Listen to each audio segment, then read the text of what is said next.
लोकसभा निवडणुकीवेळी तत्कालीन खासदार डॉक्टर सुजय विखे पाटील यांनी निलेश लंकेंना इंग्रजी भाषा येत नसल्याने त्यांची खिल्ली उडवली होती, पण तीच खिल्ली त्यांच्यावरच बुमरँग झाली। आता तसंच एक बुमरँग होणारं आणि अंगलट येणारं वक्तव्य माजी खासदार सुजय विखे यांनी केले। साई संस्थांच्या भोजनालयात मोफत भोजन देऊ नये, संपूर्ण देश शिर्डीत येऊन फुकट जेवतो, संपूर्ण महाराष्ट्रातील भिकारी इथंच गोळा झालेत, हे योग्य नाही, मोफत भोजन बंद करा, भोजनासाठी 25 रुपये आकारणी करा, यातून जो पैसा वाचेल तो इथल्या मुलांच्या भविष्यासाठी आणि शिक्षणासाठी खर्च करा, असं सुजय विखे यांनी वक्तव्य केलंय। आता हेच वक्तव्य आज सोशल मीडियावर मात्र प्रचंड वादग्रस्त ठरलं। सुजय विखे यांचा या वक्तव्यातील मतितार्थ हा मुलांच्या शिक्षणाचा आणि भविष्याचा असला तरीही त्यांनी ज्या पद्धतीत हे वक्तव्य केले त्यावरून सगळीकडेच संताप व्यक्त केला जातोय। शिवाय वस्तुस्थिती अशी आहे की अन्नदान फंडाचा निधी हा कायद्यानेच इतरत्र वापरता येत नाही, हे सुद्धा विखे पाटलांनी समजून घेणं गरजेचं आहे। आता तो कायदा नेमका काय आहे, तो कधी तयार झालाय, अन्नदान फंड कितीचा आहे आणि दिवसाला शिर्डीमध्ये किती जण जेवण करतात, पाहूयात या व्हिडिओच्या माध्यमातून। 1922 मध्ये साई संस्थानची स्थापना झाली आहे। संत कवी दासगणू महाराज हे संस्थानाचे संस्थापक अध्यक्ष होते।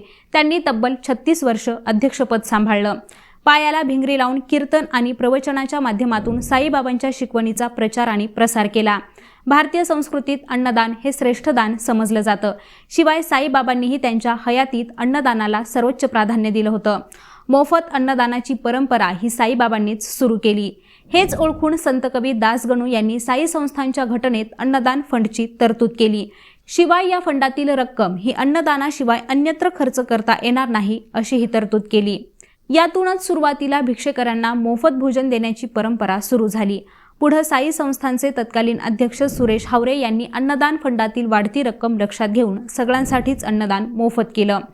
माहिती अधिकाराचे कार्यकर्ते संजय काळे यांनी साई संस्थांच्या संकेतस्थळावरील माहितीचा आधार घेऊन केलेल्या विश्लेषणानुसार या तरतुदींमुळे साई संस्थांचा अन्नदान फंड हा तब्बल 800 कोटी रुपयांच्या घरात पोहोचलाय।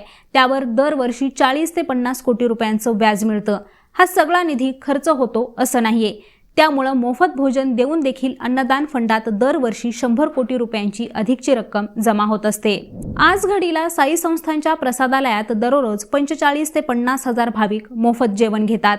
यात भक्त, स्थानिक रहिवासी आणि शिर्डी संस्थांच्या रुग्णालयातील रुग्णांचाही समावेश असतो। शिवाय भिक्षेकरी आणि रस्त्यावर व्यवसाय करणाऱ्या गरजूंची संख्या देखील इथं मोठी आहे, हे नाकारून चालत नाही। याच भिक्षेकऱ्यांमुळे काही प्रश्न देखील उपस्थित झालेत। पण एकूणच संस्थांच्या कायद्यामुळे सध्या शिल्लक असलेल्या आणि भविष्यात तयार होणाऱ्या अन्नदान फंडचा अन्य कारणासाठी म्हणजेच सुजय विखे पाटील मागणी करतात त्याप्रमाणे शिक्षणासाठी खर्च करता येणं हे कायद्यान्वये शक्य होणार नाही। त्यामुळे मोफत भोजन देण्याचा साई संस्थांचा निर्णय हा योग्यच आहे असं म्हणता येईल। आता मंडळी, याबद्दल तुम्हाला काय वाटतं ते आम्हाला कमेंट करून नक्की सांगा आणि यांसारख्याच विषयांची माहिती मिळवण्यासाठी लेट्सअप मराठीला सर्वच सोशल मीडिया हँडलवरती फॉलो करायला विसरू नका आणि पाहत रहा लेट्सअप मराठी।